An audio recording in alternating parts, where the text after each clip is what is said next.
ঘাটশিলার খুব কাছে, তো এবং প্রোডাকশনের কেউ নয়, টিকিট পাঠিয়ে দিলেন প্রোডাকশনের লোক, আমার মা গিয়ে পৌঁছে দিয়ে আসলেন। গেলাম ওখানে, সকলেই কাজ করছে, ঘরের মধ্যেই কাজ হচ্ছে, যে ঘরে আমরা থাকছি সেই ঘরেই সকালবেলা সমস্ত জিনিসপত্র সরিয়ে নিয়ে আবার সেখানে শুটিং করার হয়। তো এইভাবেই শুটিং করতাম। তো উনি আমাকে প্রথম দিন যখন শুটিং করতে যাই তখন উনি বললেন যে দেখো দেখো মেয়ে, যে আমাকে একবার রিফিউজ করে তাকে আমি আর ডাকি না, কিন্তু তোমাকে ডাকলাম। তা আমার একটু লজ্জা হলো, কিছু বললাম না। তারপর উনি সিনটিনগুলো বলে দিলেন কি হবে এবং করলাম সেই রকম ওনার নির্দেশ অনুযায়ী। ওখানে ছিলাম প্রায় 1 মাসের মতো। সেখানে নানান রকম অভিজ্ঞতা হলো, অভিনয়ের অভিজ্ঞতা তো বটেই, নানান রকম অনেক কিছু শিখলাম ঋত্বিকদার কাছে, কিভাবে অভিনয় করতে হয়, কিভাবে নিজের দোষ ত্রুটিগুলো ঢাকতে হয়। এবং আর একটা জিনিস উনি শেখালেন, বললেন, যেটা হচ্ছে গিয়ে তুমি যে কথা বলবে সেই কথাগুলো তুমি আয়নার সামনে দাঁড়িয়ে কথা বলবে, তাতে অনেক কিছু শেখা যায়, তোমার মুখের অনেক বিকৃতিগুলো কমে আসবে। তো সেগুলো করতাম। তারপরে আর উনি কীভাবে অভিনয় করাতেন, উনি অভিনয় করাতেন, একটা সিন বলে দিলেন, সিন বলে দেবার পর হয়তো সেটা ইম্পর্টেন্ট সিন, বললেন যে এইটা এইভাবে এইভাবে করতে হবে, দেখিয়ে দিলেন সমস্ত পজিশন, কোথায় কি যাব, আসবো, বসবো, দাঁড়াবো, কথা বলবো কিভাবে, সব কিছুই বলে দিলেন। বলে দিয়ে তারপরে বলতেন, এটা কি তুমি পারবে? আমার তো মনে হয় না পারবে, দেখো চেষ্টা করে। তখন মনের ভিতরে একটা রাগ হতো, ক্ষোভ হতো, কিন্তু সেটা করবার একটা অদ্ভুত বাসনা হতো যে যাতে আমি ভালো অভিনয় করতে পারি, ঋত্বিকদা যা বলেছেন তার থেকেও যেন আরও আরও ভালো করতে পারি, এরকম একটা জেদ হতো। হয়তো উনি ওইভাবেই অভিনেতাদের বা অভিনেত্রীদের করাবার চেষ্টা করতেন।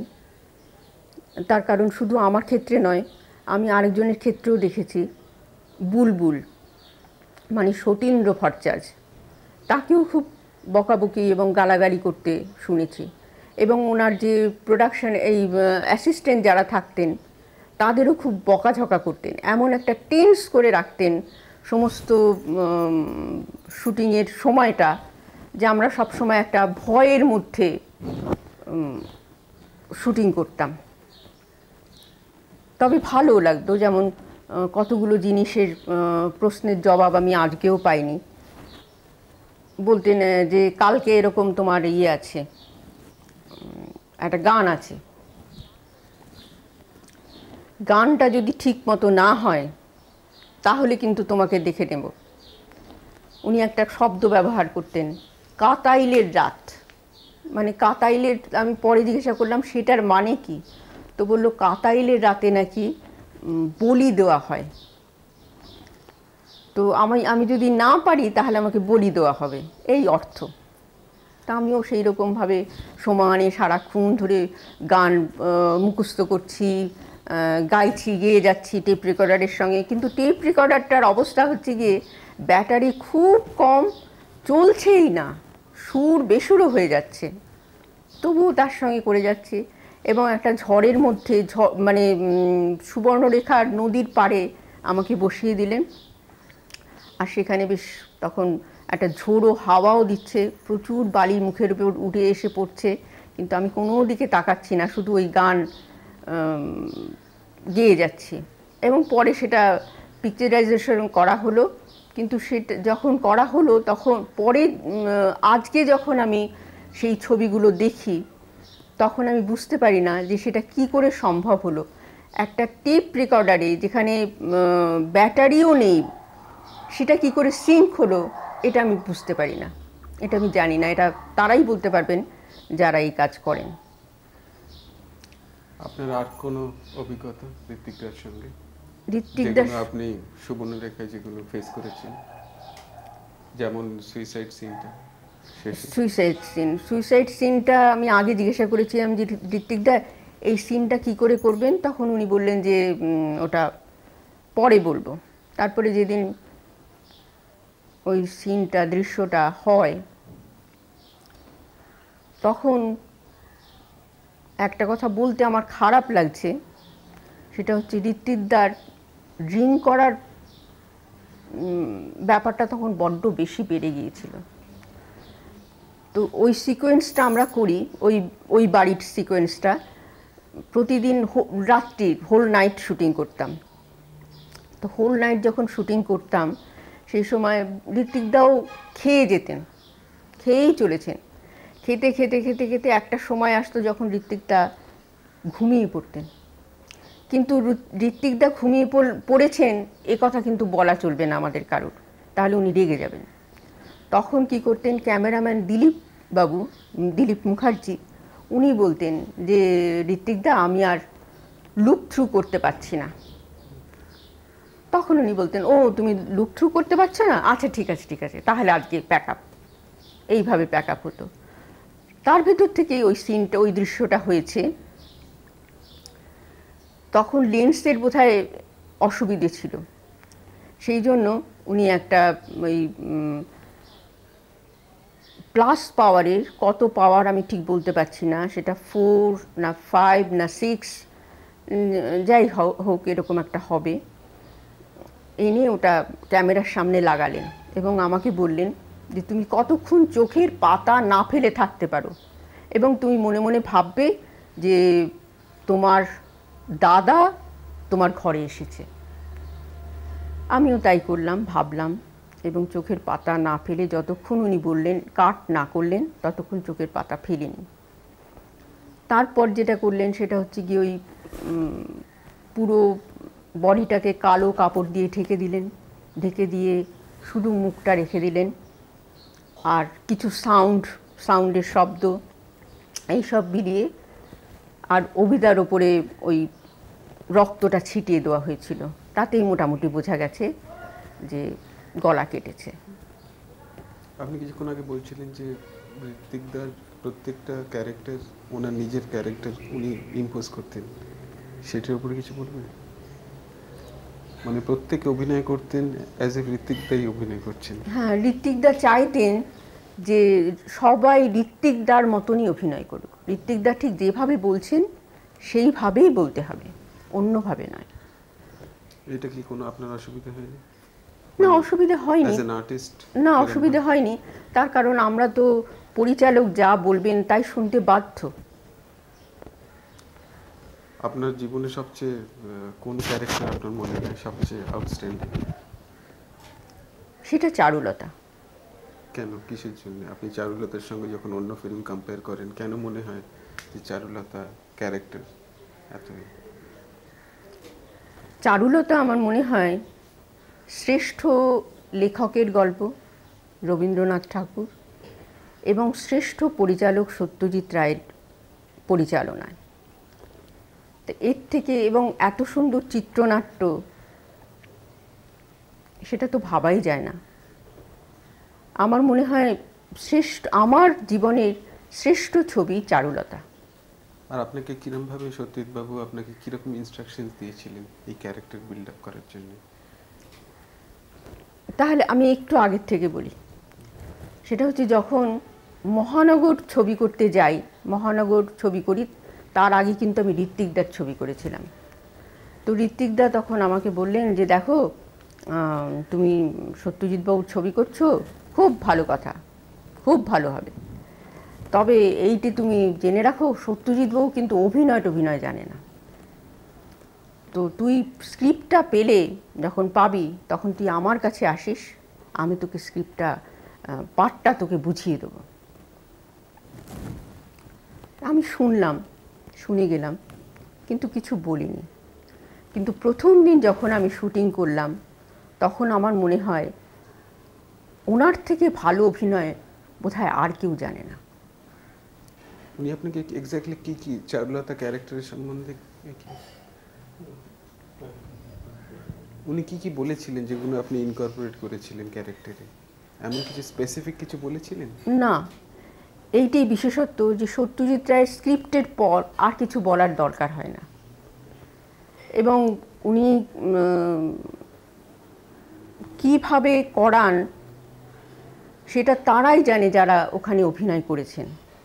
আমার মনে হয় না কিছু করবার দরকার আছে। যেভাবে স্ক্রিপ্টটা আছে এবং যেভাবে উনি পজিশন গুলো দিয়ে দেন বা যেভাবে উনি বলান, তারপরে আর কিছু ভাবার বা কিছু করার থাকে না।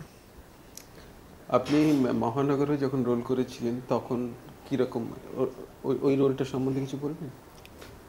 মহানগরের আগে থেকে একটু বলি। সেটা হচ্ছে প্রথম ছবি করি অনেক আগে, যখন আমার নাম ছিল মাধুরী। তো সেই মাধুরীকে বাদ দিই, মাধুরীর অনেক ফেজ আছে, অনেক ছোট ছোট ছবিতে অভিনয় করেছি। টনসিল পর্যন্ত, মানে তপন সেনার ছবি পর্যন্ত আমি ছিলাম মাধুরী। তারপর প্রথম মৃণাল সেনের ছবিতে যখন আসি, তখন আমার নাম দেওয়া হয় মাধবী। এই নামটা বিজয় চ্যাটার্জি দেন। তারপর ছবি করি ঋত্বিক ঘটক, তারপরে আসি মৃণাল সেন। কিন্তু এই যে তার আগে আগে যে দুটো ছবি, সেই দুটো ছবিতেও নায়ক প্রধান গল্প, নায়িকা প্রধান গল্প ছিল না। প্রথম নায়িকা প্রধান গল্প আমি করি মহানগরে। তো সেই জন্য আমার তো ভালো লাগবেই। তারপরে যেটা হয় সেটা হচ্ছে চারুলতা, আরও ভালো। চারুলতার চরিত্রটা খুবই সুন্দর চরিত্র, জটিল চরিত্র, আমার ভালো লাগে। আর কি বলার আছে? কাপুরুষ। কাপুরুষও ভালো। এবং এইখানেই আপনি দেখুন যে তিনটে চরিত্র, কাপুরুষ মহাপুরুষের একরকম এক ধরনের চরিত্র, তার সঙ্গে চারুলতা মেলে না, চারুলতার সঙ্গে আরতি মেলে না, মহানগরের আরতি মেলে না। তিনটে চরিত্র আলাদা। এই তিনটে চরিত্রকে কিন্তু সত্যজিৎবাবুই সাজিয়েছেন তিন রকমভাবে। মনে হয় তিনটে মহিলা এই চরিত্রে অভিনয় করেছেন, একজন নয়। আপনি একটা জায়গায় মেনশন করেছেন যে মহান কাপুরুষে পেশেন্স খেলার যে সিনটা, সেই সিনটার পুরো প্রত্যেকটা ওইটা সাজানো ছিল সত্যজিৎবাবু করে। হ্যাঁ, সেইটি তো বলছি যে সত্যজিৎবাবুর ছবিতে নিজের কিছু করবার দরকার হয় না। উনি প্রতিটি জিনিস সুন্দরভাবে সাজিয়ে রাখেন। যেমন অন্যান্য ছবিতে হয়তো একটা তাসের অন্য অনেক পরিচালকই হয়তো হাতে তাসের বাঁশটা ধরিয়ে দিতেন, দিয়ে বলতেন যে এবারে দাও খেলো। কিন্তু সত্যজিৎবাবু তা করতেন না। উনি ওই প্রতিটি কোথায় সংলাপে কী আছে, হর্তন, হর্তনের পর রুহিতন, রুহিতনের পর চিরেতন, সেই রকমভাবে উনি সাজিয়ে আমাদের হাতে দিয়েছিলেন, যে আমাদের সেই কষ্টটুকু পর্যন্ত করতে হতো না, সেই ভাবনাটুকু পর্যন্ত ভাবতে হতো না।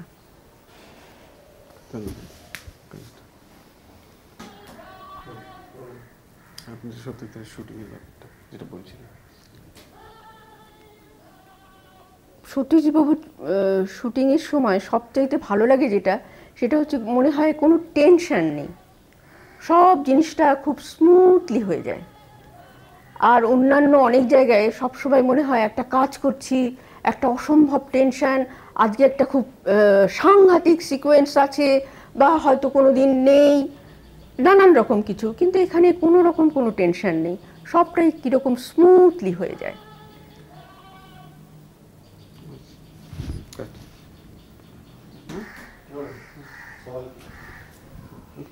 আপনি চারুলতায় দোলনার সিকোয়েন্সের সম্বন্ধে একটু বলবেন? হ্যাঁ, দোলনার সিনটা সম্বন্ধে বলতে গেলে মনে হয় যে ওটা হয়েছিল আউটডোরে। ওটা দুটোতেই হয়েছিল, আউটডোরে কিছুটা হয়েছিল আর কিছুটা 1 নম্বর স্টুডিওতে, দুটো মিলিয়ে হয়েছে। তা আউটডোরে বোধহয় দোলনার যে গানটা ছিল ফুলে ফুলে, গানটা তখন আমি জানতাম না, শুনেছি কিন্তু সেরকমভাবে আমার মনে নেই।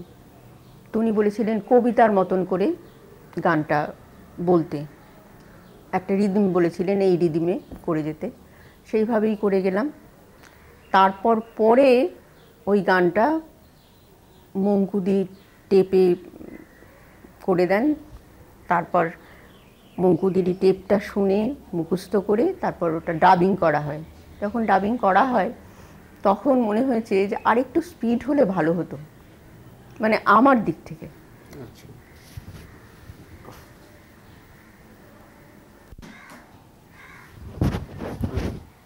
লাস্ট সিনের সম্বন্ধে একটু বলবেন কি ব্যাপার? চারুলতার সমস্ত চিত্রনাট্যটাই ছিল, কিন্তু ছিল না শেষ দৃশ্যটা কি হবে।